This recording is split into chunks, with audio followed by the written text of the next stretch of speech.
People have different definitions for courage, for what makes a hero. And I truly think it boils down to being willing to respond in whatever manner that is. There was a gentleman that was trying to get back in the building. I realized that he had been struck in the back of the head with a piece of the building. I didn't know if it was a door, if it was a ceiling, or whatever it was. So the clinic was right there. So I walked him into the clinic and we opened the doors.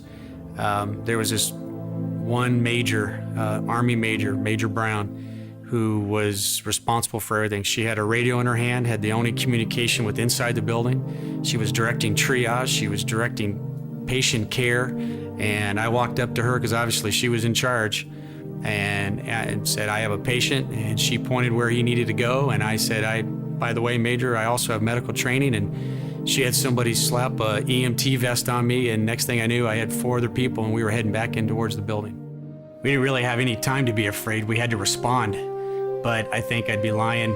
I know I'd be lying if I said I wasn't afraid. I remember one point when I had left each one of my team members at one of the doors that comes across the corridor, and I was the last one to go into this dark corridor, and I just thought, wow, I could die today.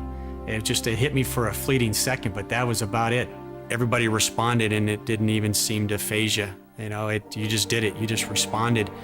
But when you think about it, there was a lot of carnage and a lot of bad things done to good people. People who were out of pain because unfortunately they had expired.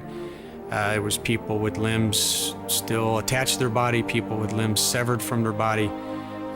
We were trained for that type of situation, but there was also people that weren't trained for that, but they knew they wanted to help their fellow man and woman. So I think that's what defines courage in a hero, is someone who's willing to respond in an adverse situation.